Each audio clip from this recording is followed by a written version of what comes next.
I got no idea where this is going, but Neither do I. I'll roll with it. We'll just go with whatever. I'm going to start Okay. somewhere a bit left field. So Yep.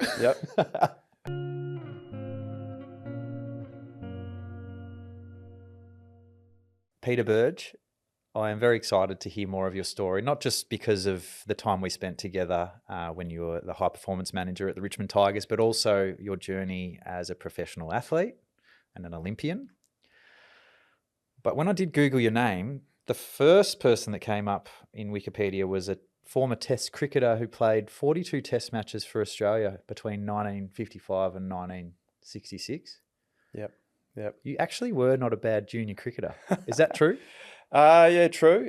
Played a lot of junior cricket along with my athletics, 50-50 with each until I was 16. And I played for Queensland under 16s and, did the whole state championships every year, that sort of thing. But yeah, after under 16s, I decided to make a decision to go purely to athletics. Yeah. We will dig back into, because you grew up in Townsville initially. Yeah. But there was a ritual at the Richmond Footy Club, and that was that you would bowl the last ball before we started our proper warm-up, before training sessions. Yeah.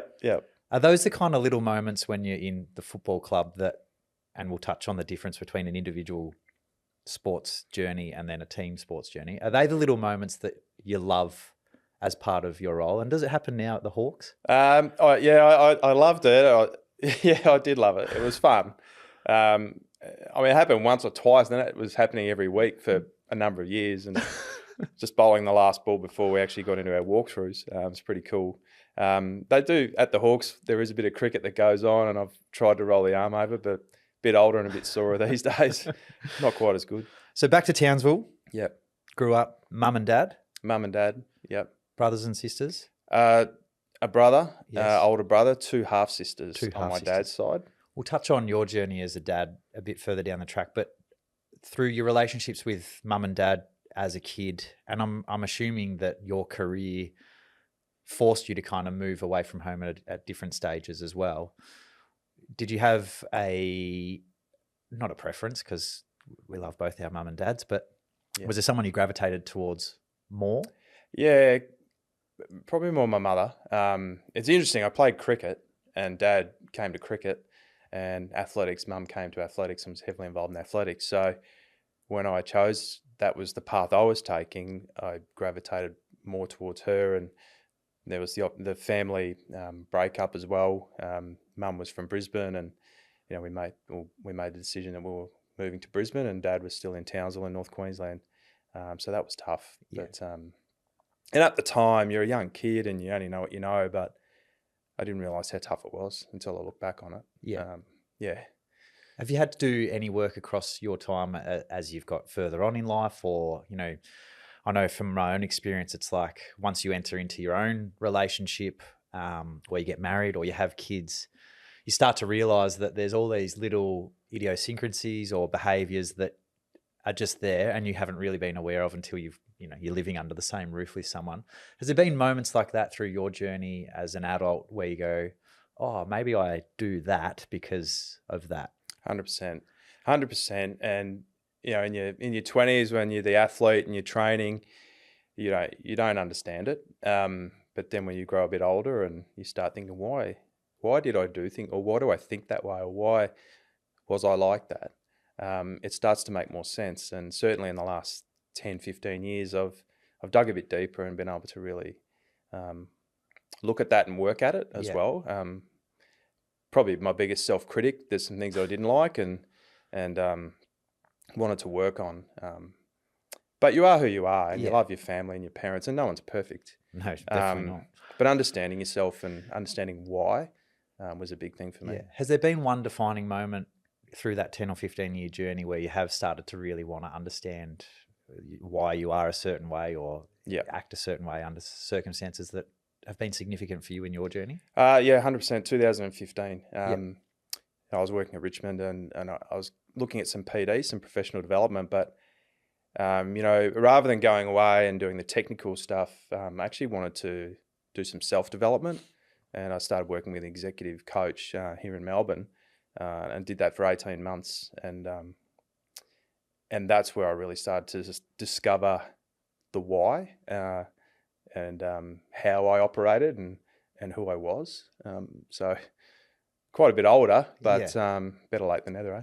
Well, I'm sure there's plenty of people out there that are sitting here listening and going, yeah, I wonder what that journey looks like. How do you discover your why? Was there anything in particular from an exercise point of view that you did and went, wow, like this has really just opened up my understanding of why I exist? Or was it a combination of a whole heap of different things? Combinations of things. So there were some things that over the years people had said to me, oh, don't worry about that. And you worry too much. And I just didn't know what that meant because naturally I was a worrier, and I get that from my dad, who was a big worrier about things. But it was also part of who I was as an athlete, was my analytical side of my brain, that I would think a lot. But not being able to worry about things and move on from things was a real challenge. And taking a breath and being able to listen to people and hear them out before speaking and jumping in. So responding and not reacting was a couple of key words that just really resonated with me. And there were some moments over my journey as a coach where I didn't handle things very well, and I just really wanted to get better and understand why. So it was well worth it. We touched on your athletic career and the journey. I want to know, when you do make the decision finally to go, okay, I'm not going to focus on cricket as much anymore. I'm going to put my time and energy into athletics. Was it always long jump? And I know that you did a little bit of triple jump as well, or was it a whole host of different events? Starting out through little athletics, it was everything. Interestingly, long jump was the very first thing that I seemed to be good at when I was 7. Just ripe old age of 7. Ripe old age of 7. And then, 100 metres, 200 metres through schools. When I was playing cricket at the same time, and back to the first question, my dad is related to Peter Burge, who played Test cricket. There you go. As a cousin. He's a cousin of his. So there were expectations that was the path that I was going to take. Yeah. And when I decided not to take that path, a few people in the sporting world where I was, looked at me sideways a little bit and like, well, what are you doing? Oh, no, I want to be me, and I'm going to follow this path and do what I want to do. But through school, sprinting, jumping. But it's interesting. I was talking to someone the other day. The growth rates of when you're a young person change every year. So one year I was one of the best sprinters in the state, and the next year I couldn't even get out of my school carnival. And those things are challenging as a young person. You don't understand why. You think, why is this happening? Why am I no good anymore? And that's, I started gravitating towards triple jump because no one else really did it, and I wanted to be good at something. Yeah, right. So that's how you found yourself into the pits? Pretty much, yeah. And in high school in particular, triple jump, everyone else was wanting to be the fastest or jump the highest or throw the furthest. Triple jump's quite technical, so I moved that way and worked out the art of it, and was doing that through my early teens. And then you won a junior championship in triple jump? Yep. I was national junior champion at under 18, and ended up finishing 5th in the world under 20 championships as well, which, at the time you think, oh, well, this is what I'm destined for. You're 5th in the world as an under 20. I was 18, and but it didn't go that way. Well, tell me what way it did go. Well, lots of injuries. I trained really hard, but got injured quite regularly for 3-4 years. Didn't progress, didn't improve. Left home. I was living in Brisbane. Left mum. Moved to Sydney to train with a different coach. How hard was that? I mean, you said you gravitated towards mum once you made that decision. You obviously moved down to Brisbane with her. Is that a big moment in time for someone in their early 20s to make a decision like that? Yeah, particularly absolutely. If you're someone who's analytical, you would have weighed up every pro and con that came with doing it. Yeah. I'm assuming you weren't just like, oh, that's just what it needs and I'm off. Oh, I had this thought maybe moving to the States and going to college would be a great idea, and got advised not to do that. And the advice was given, move to Sydney, train with this coach, ironically, who had coached in the States himself.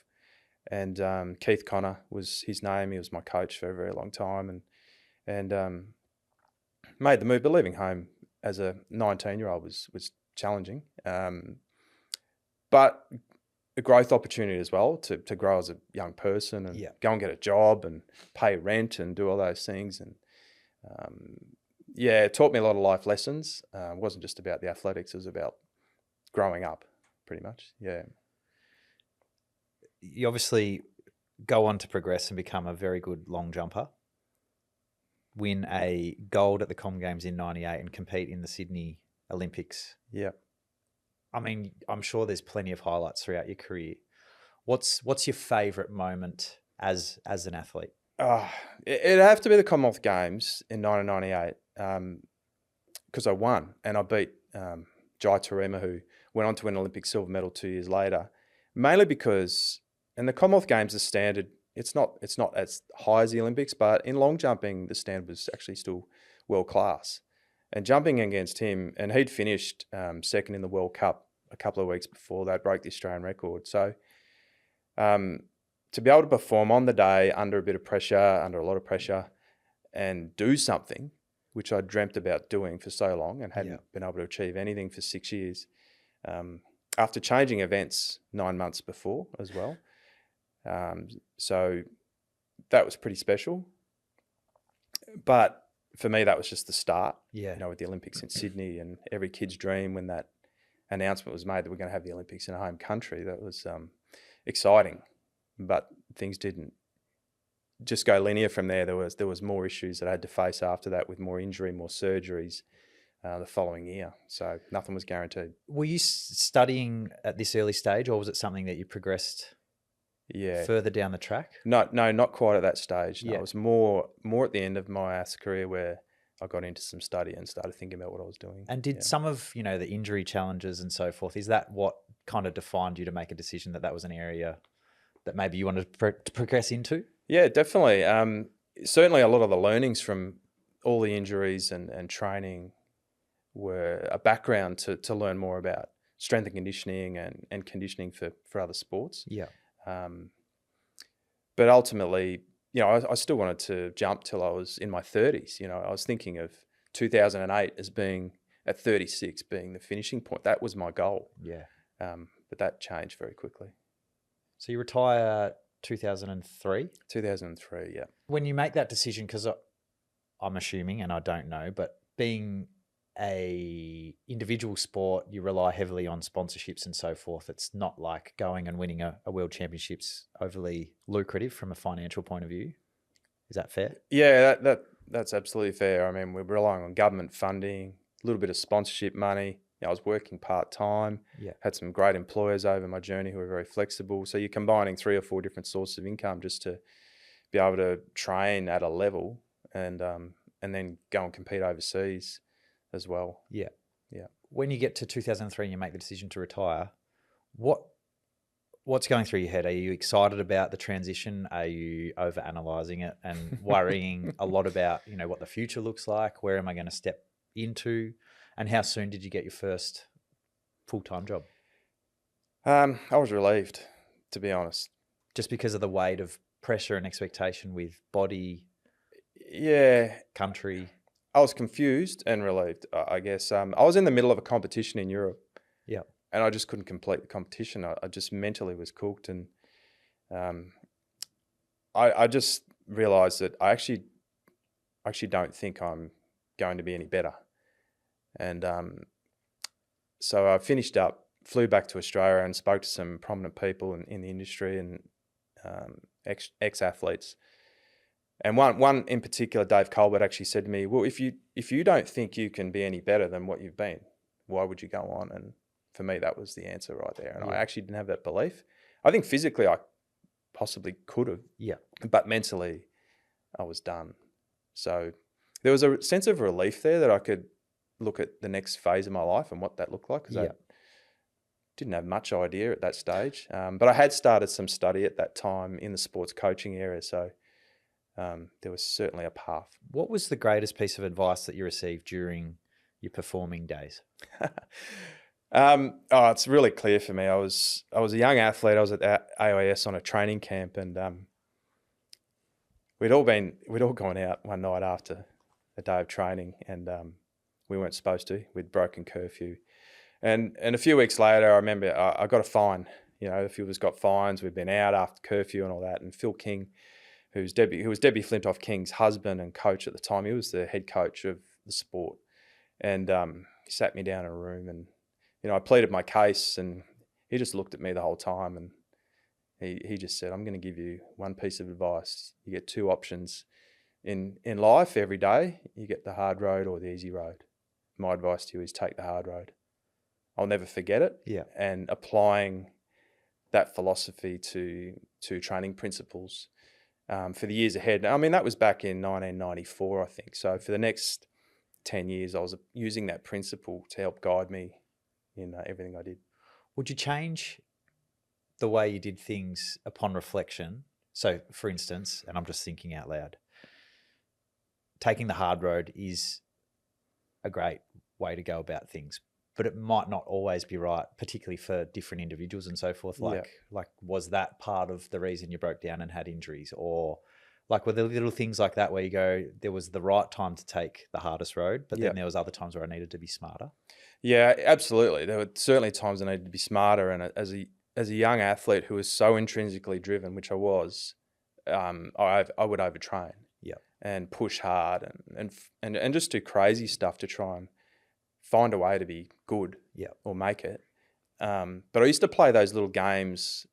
It was actually outside of training. I'd use that philosophy to play little games with myself. And it could be as simple as or as stupid as if I was out in the city walking home instead of getting a taxi.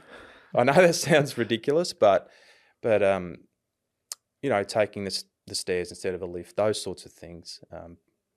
And their principles I still abide by and really try and encourage people to use. Light-hearted one. Did you apply the same sort of analogy to taking the harder road when you decided you loved paddle pops, and particularly banana ones? Is that correct? I think it was rainbow paddle this pops. Story's grown legs. How many is it? What was the record? Someone asked me this again the other day.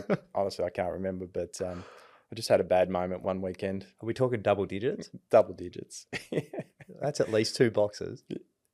Potentially.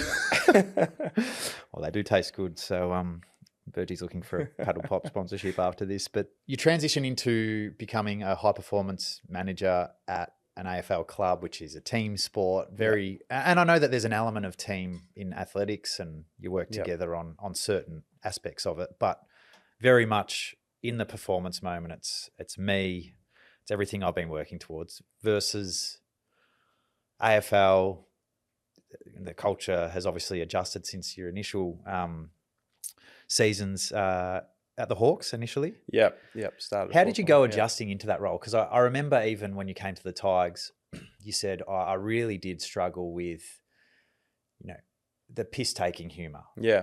And you thought that if someone was making a joke of a warm-up lap or an idea from a fitness point of view, you genuinely took it personally and took it to heart. And you couldn't understand that they were just doing it to razz you up and get a response. Yeah, it's fair. And again, coming out of being an individual sport where it's just you and not a team sport, understanding the dynamics and those sorts of things, I just had no idea. Yeah. You know, I started working in high performance strength and conditioning 2003 in a development role for at Australian Rugby, and I was doing a role with some developing players who were moving towards Waratahs.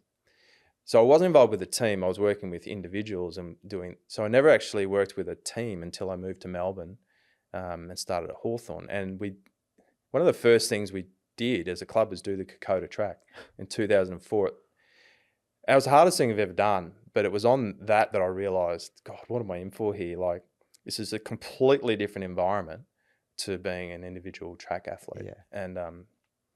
And over the journey, I've had to try and understand the culture, the banter. But as I got older and had kids and things like that, I started to not care as much and just started to roll with it. And but also understanding your own personality and some of the work I did on myself, it all started to make sense. We'll touch on that journey in the role that you have been, and we'll ask a few quick fire questions. Yep. But you touched on the Kokoda track, and I know that Damien Hardwick in 2019 used a story that related to you in the lead up to our grand final. Yeah. And as part of that, obviously storytelling became a huge part of the Tigers and Dimmer's way of connecting with the group or connecting the group. But I'm going to let you tell the story, actually. What did Dimmer say on that day? Well, I didn't know it was coming. So I think he'd put a rock in front of every player's locker, and he asked them to write a message on the rock to someone or to thank someone. But it linked to when we did the track in 2000 and 2004. The first few days were ridiculously hard, and I was really struggling. But we had this one moment where we had a morning sort of ceremony, and the locals sang some local music, and it was just quite an emotional time because my dad actually fought in the war, or he flew planes in the war. Yeah. And over New Guinea, and I didn't know much about that. And since then, and my dad had passed away in 2001, so there was a lot of realization that I need to actually learn a bit more about my dad. Yeah. And what he did. So for the last 2 days of that trip, I don't know, I just wanted to take the hard road. So I put a couple of rocks in my bag. I didn't tell anyone, didn't make a big deal about it, and just to climb the mountains and the hills, and just put myself through it, just make it really hard, difficult, challenge myself, because I feel like the first few days I was carrying on a bit, and we all do that. Yeah. So I actually don't know how Dimmer knew that. I must have told him at some point, but for him to remember that and then use that in a grand final sort of pre-game and link it, I was caught off guard. Yeah. How much does it mean to someone? I mean, you play a huge role in the footy club, but then to be used on the biggest day and relate your story and the way that Dimmer spoke to it, from my recollection, it was a way of you putting something in your bag that made you think about your dad. Yeah. Going through those more challenging times, and then it related back to our journey. It's like, well, in these moments where the stakes are high, often we get caught up in our own performance, and we worry about ourselves and want to make sure that we play our best game and so forth, which clearly you want to do. But when we actually lose ourselves in dedicating the game to someone else, there's a sense of not being just about you, and that's where best performance kind of lies. So how much does it mean to you to kind of sit there and go, oh, wow, one, Dimmer's actually listened and heard my story. Two, he feels like it has merit to motivate the team to do something pretty special today. And then three, obviously, the result from a team sports point of view is as good as it gets. Yeah, I mean, number one, I remember thinking this is about these guys in the room, the players are about to play in a grand final. So I was a little bit embarrassed, but at the same time, a sense of pride that the coach and Dimmer, who I'd known for a long period of time, had used that. At the end of the day, it definitely, the connection and the way it brings people together and the emotional connection with other people that it can bring to help them just extract that little bit more out of themselves. If that's what was needed at that time, and I'm hoping it did, I think it did, then that's fantastic. But ultimately it was about the players, you guys, and what you did out there. You had a huge impact on the Richmond Footy Club, but I know you also spent some time at the Saints. Yeah. Was it only 11 months? 11 months. And it was a huge learning curve for you. Can you elaborate on as to why? Yeah. So I've been at Hawthorn for 7 years as strength and conditioning coach, and it was time to step up and try and be a high performance manager and run a program. And that job had come up at the end of 2011. The Saints had been through 2009, 2010 grand finals. 2011 they finished sixth. The coach had left, so they had a new coach start, Scott Waters, who came across from Collingwood, and I managed to get the role as high performance manager. And those boys, the players in particular, were still really hungry to perform well and do well. It's really challenging when you've been successful and trying to maintain it and stay at the top. But new coach, new program, opportunity for myself, but found it really, really challenging. Not so much with the players. The players are fantastic. Yeah. You know, they worked hard. They had a great work ethic. But there were just some differing personalities in the football department. And, you know, I really questioned myself and my own worth and whether I was good enough. During the year, there were times I was driving home. We're at Seaford at the time, 45-minute drive back to home. And there were moments where I just thought, I'm not sure I'm built for this. But my wife, who was fantastic at the time, she said, well, is it you're not capable of doing the job, or is it the environment you're in, or the people? And it became pretty clear what the answer was. Yeah. What was outside of the fact that you needed to make sure that you didn't attach your own self-worth to the way that the culture was set, or an organisation, or there was particular people that treated you a certain way, what other lessons did you learn about yourself, but also the role? Because it's a new role. Obviously, you would have seen it from being a right-hand man to one at the Hawks. Yeah. What did you learn about yourself in that year that then helped propel? I mean, obviously, you go and engage with a coach. Yeah. What do you call it? A professional executive coach. Executive coach. That's the one. Sorry. Yeah. Was there any other lessons through that challenging time? Because, you know, as we've spoken about, often your greatest growth comes from your darkest times, and I'm sure that was a pretty dark time from a career point of view. Yeah, it was. There were lots of lessons. I mean, and I certainly was acknowledging that I needed to do things better, or be better in certain situations. But yeah, I was just, nothing can prepare you for the role. And I've got staff now, and I've had staff previously who've now gone into high performance roles. And I've had one actually say to me that there was so much more in the role than he thought there was. Yeah. It's not just about taking warm-ups and holding a stopwatch. You're dealing with administration, you're dealing with, you know, the management of the players' calendars and clinics that they have to do during the year, and fitting on what days and when you travel, working with coaches, you know, being one out with 10 coaches in match committee meetings, or those sorts of meetings at times can be challenging. And you get asked, you get challenged a lot.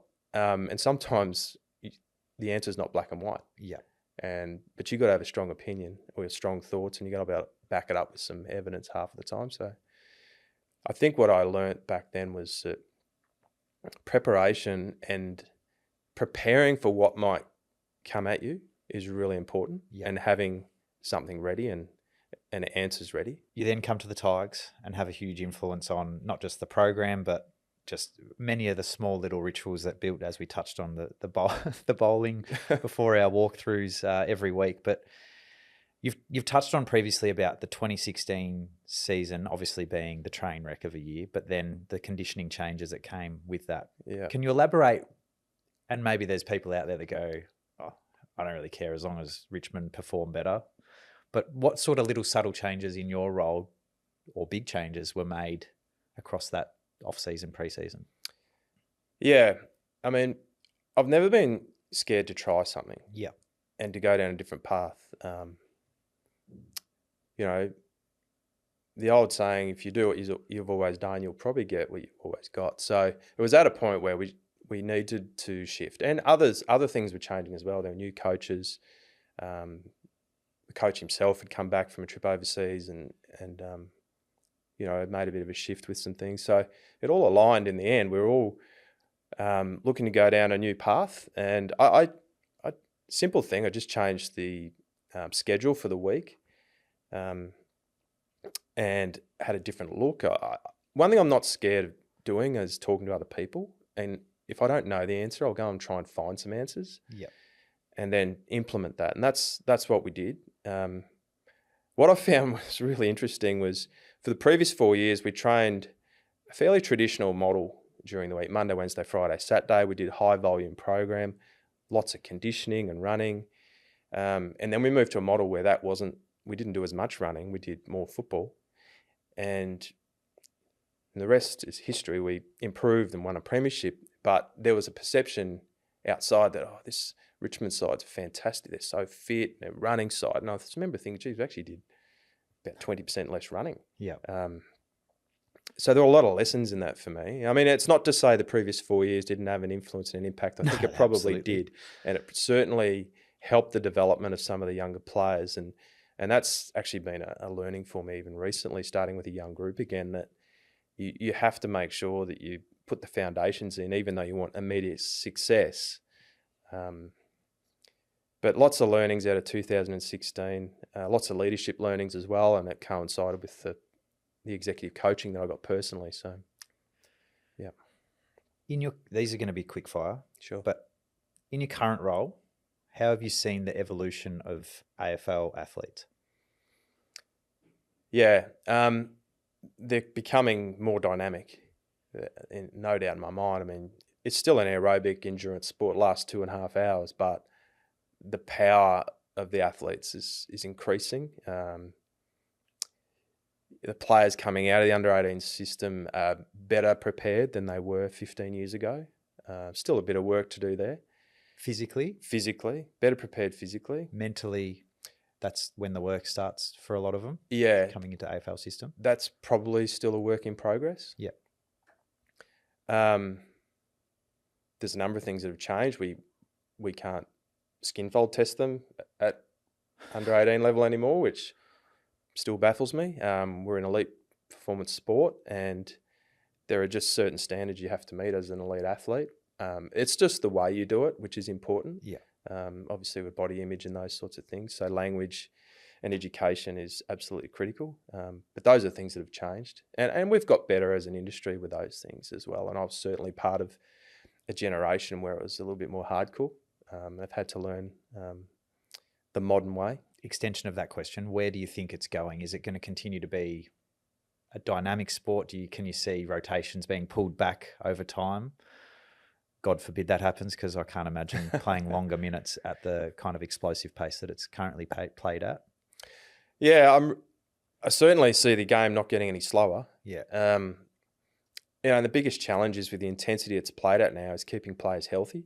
So the way we train individually, it's just tailored so much more than what it used to be. Yeah.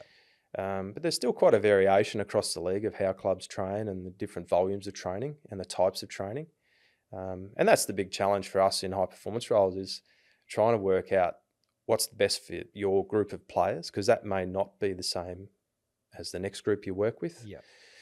But the game itself, rotations, I can't see them increasing the rotation cap. No, definitely not. But I think where it's at now is adequate, and the game is as hard as it's ever been. We're playing off 5-day breaks, 2-3 times a year now. There's an extra game than there was a few years ago. There's an opening round, so the gap between the Christmas break and the first game has got shorter, so we have to prepare them quicker in a shorter space of time. There's a lot of challenges, but the players themselves work extremely hard, and there's a lot of responsibility now on players when we don't see them to keep themselves in shape and be ready. If I'm a young hopeful that wants to be drafted one day, maybe in the next couple of years, what type of fitness would you be prioritising as a kid? As a young athlete, young footballer, from a physical sense, movement first. Learn movement before adding load. Yep. And volume. And so when distance. You say movement? Yeah, running, mechanical movement, technical. So my gait Yep. is shit. And you tried to fix that a lot of time. Yeah, yep. But obviously at a younger age, it's easier to fix those kind of mechanical. Yeah, absolutely. The cognitive and the learning stuff happens when you're young. So if you can get on top of that when you're young, it's much, much easier than trying to correct it at 25. Just like learning to handball left side, right side, kick left foot, right foot. Learning that when you're young is so critical for later on, and you can add load to that. Yeah. And then kids that come in and do have challenges injury-wise, is it kids that have, a poor core base or lower leg strength? Like, is there a fundamental component that actually is pretty consistent with relating that to injury? Yeah, definitely. Definitely their movement and the way they move, but also just the foundational strength work. Yeah. There's a real hunger to get in and lift big weights and do the big lifts, but if you can't body weight, walk lunge in a straight line without falling over, then we're not moving to the next thing. Or if you can't do a single leg squat with no weight, why would you add load to that Yeah. and put yourself more at risk? And it's just about being patient. You know, you come in the system, they want to play every game in their first year, and usually that ends in misery, in injury. So it's about patience, and it's really hard to explain that to an 18-year-old. But as I say to them, you know, if you only play 16 or 17 games in your first year, it doesn't mean you can't play in a grand final, AFL grand final. It doesn't mean you can't win a premiership. Yeah. Because it's happened. There's been a few players who've done that, and when you sell that message to them, then they relax a little bit more, and you give them examples of the Joel Selwoods or the Cyril Rioli types who've done that. So that's my approach. I love that. Australia's track and field seems as though it's going through a really exciting phase. How do you think, or what do you think they need to do to kind of become this consistent performer like the swim team have been for a period of time, or the team sports? Yeah. I mean, the likes of Gout. Yeah. I'm loving it. Look, I'll be honest, for a period of time I didn't follow it, but I've got back into it the last few years, and they're just doing amazingly well, winning more medals at Olympics. You know, even the recent World Indoor Championships a few weeks ago, I think they won 8 or 9 medals, which is unheard of. So the sport is going great. I mean, the other night I was away, but the Maurie plant meet, huge crowds. 10,000 odd, was it? Yeah, and you know, for track and field in a small venue, that's going back 25 years when Kathy Freeman was at her peak.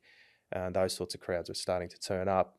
So it's exciting, and really performance is number one. If the athletes are performing, people will come, and the personalities will thrive, and those sorts of things. So, yeah. Through your journey in life, not just your career, has there ever been a time where you've genuinely felt lost? Yeah, absolutely. Yeah, clearly. When I was single and in between being an athlete and I was a strength and conditioning coach at the Hawks for 7 years. During that time, definitely. I love the role, but outside of that, you know, was single, still trying to work out, you know, was I going to get married? Was I going to meet anyone? Was I going to have kids? I probably didn't really have an interest at that stage. I think a lot of athletes, it's hard when you finish. I mean, there was relief when I finished, and I did happen to fall into a job, a strength and conditioning role, but in terms of family life, it wasn't even on my radar. And maybe there's a little bit to do with my upbringing or something there. None of my other siblings had children, so it wasn't really on my radar. Yeah. Well, speaking of family, your wife Caitlin. Yeah. You got your young fella Harvey, and then Janie, your daughter. How has becoming a dad, particularly when there wasn't a lot of kids from brothers and sisters, how has it changed who you are and life? It's just turned my life upside down in the best way possible. I mean, I didn't think I'd probably ever get married, and you know, found someone who I connected with and wanted to be around. You know, I'm probably not the most easiest person to be around either. But why is that? Set in your ways? I'm probably a bit misunderstood. Yep. I'm very introverted. I'm not an extrovert. In the job I'm in, I have to be more extroverted. You know, I have to speak and those things, and I've got no problem doing that. But I do spend a lot of time more on my own, and I need that time to recover and regenerate, to have energy to give people. Yeah. That's whereas other people gain energy from being around people. Yeah. But just to learn to be able to give to other people, with now having a wife, we're 10, 11 years married, but then having kids, which was just amazing. I'd heard about it, you know, yourself and others, and I've seen it in action and seen it change people along the way. And certainly when it happened, I felt those changes as well. you know, you got something else to focus on that's really important. Yeah. And watching them grow and their personalities take shape, and the little things in their personalities that you know that you have in your personality, which you just think, well, that's got to be genetics. Yeah. Why are they like that? That's pretty fun. Yeah. No doubt. What has been your greatest challenge as a dad? I mean, probably like most parents, if you need to get a message across to your kids, or they're frustrating you, or they're just not doing what you want them to do, being able to just try and stay calm, and give them the right education. But inevitably you lose your shit half of the time, and then you reflect on it and go, I wasn't good today. Yeah. And you feel bad about it, and then all you want to do is give them a cuddle and tell them you're sorry sometimes if you said the wrong things, or and I operate under a mantra of get better at getting better. Yep. It's another good bit of advice that I come across years ago. So inevitably you're going to make mistakes and get things wrong, whether it's work or in life or as a dad. But starting again and working at getting better at that. So that's where I go back to. Yeah. And that kind of coincides with, if you're not growing, you're dying or dead. 100%. I've heard that before too. I have heard that too. Given now you have family, you have your career, you have been a professional athlete, you've had success, you've had, moments where you probably wish you could have back and have another crack at it. What is success to you now? Success. And can you separate life to work? Yeah. 100% now. I couldn't a while ago, but now definitely. Success is in my relationship with my wife, and my kids growing, learning, finding out what they want to do, supporting them in that, whatever that is. Yeah. I want them to, do all sports or what other activities, non-sports, whatever they want to be. That for me is success. And what is the key to a healthy relationship or marriage, in your opinion? Yeah, communication. Yep. Which hasn't always been my greatest strength, but that is the number one thing. I can hear that, because communicating is not just speaking, it's also listening, isn't it? It is, 100%. If you could sum up everything sport has taught you in one sentence, can you do that for me? Well, my answer might be your answer's your answer. So. Yeah, my answer. It's sport. Don't take it too seriously. Great answer. Love that. Did you take it too seriously for too long? Did you attach your worth to results? 100%. Absolutely. And even in your career beyond sport? 100% still do to some degree, but family has been able to balance this out a bit. As a track and field athlete, that's all I thought about, and all I saw, all I thought of. And you just don't think beyond that. What's the one moment in your life that has shaped you as to who you are now as a person, not as an athlete? I've got to relate it to childbirth and my kids. I've just got to relate it to that. That's what I come back to. If things aren't where I would like them to be, I come back to that when I come home, and that's the reality. Yeah, they've provided a huge amount of perspective in your life. Massive, absolutely massive. And every day, as they're growing, it just brings me back to a place of realism. Yeah. And I'm sure other parents, mums and dads, feel the same way. When it's all said and done, and I've asked this question a couple of times to previous guests, but writing your own eulogy is something that can be used to kind of find out, why we exist, our values, purpose, and so forth. What's the 3 words you hope that your wife and kids will speak, or a good friend will speak about you at your funeral? Wow. Give me a couple. Never thought about it? I have actually, yeah. Not about not being around, but no. Just how you'd like to be thought of or described, I guess. I mean, hardworking is definitely one. Caring is a word that I would love to be described at, and I think that's one that is a work in progress for me. and the ability to get out of work mode and show that more at the right times. Outside of that, it's so easy in the industry I'm in to take work home, and not let it go. And there's it's because of the love of the job and the people, and because you care, and because I do care about them, and the environment, but doing it to a greater level with families has to be more important. Yeah. I know you're a movie buff or a series buff. Your favorite Netflix series or doco, because I do know that you rate yourself on picking the best ones. Oh, wow. Can be of any time. Yeah. I mean, movies, oh God, like Shawshank Redemption's a bit cliched almost. Everyone says the same, that one. Hard to answer. I'm trying to think of anything I've watched recently. I'm a bit deep and dark at times, and mind twisting kind of stuff. Is that your escape? Yeah, it is. I definitely get lost in that sort of stuff. And there's people at work that I talk to about some of the shows I might be watching, whether it's something like Severance on Apple or those sort of shows. I'm a bit of a weirdo, as you know.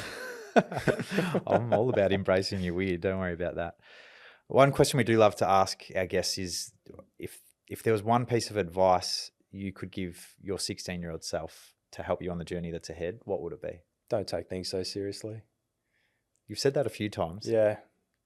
But the thing is, what does that actually mean? Do you think you would have got to where you got to if you didn't take it seriously? No, because... So how do you find that balance? That's the hard thing. I couldn't be the guy that stood in front of 100,000 people on the long jump runway at Sydney Olympics and clapped my hands, and I would have lost absolute focus. I needed to be in a zone to do that, whereas others need to feed off that energy, and it works for them. Yeah. So absolutely, I needed to have a bit of that, take things a bit seriously, but maybe just shift the dial slightly the other way. But it's having the skills to do it and knowing. And when you're young, what does that mean? Yeah.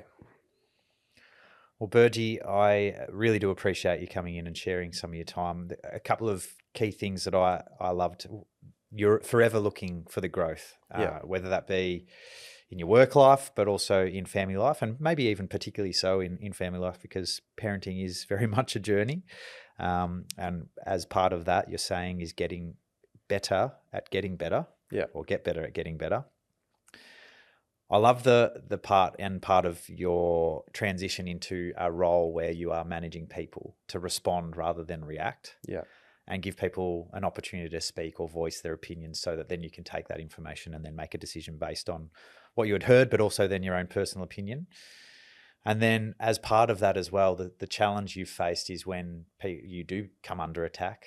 Preparation has been a huge part of what's allowed you to get the best out of yourself, but also the situation, and making sure that with regards to that preparation, you've prepared for what the worst outcome or the worst situation might be, so that then everything else feels a bit easier. Is that fair in saying? Yeah, that's spot on. That's where I've got to. Well, mate, I thank you for your time today. I appreciate all the love, care and support you've given me across my journey. And I know that the Hawks are in very good hand in your role currently, and I wish you all the best for this season. Thanks, Trent. Appreciate it. Thank you.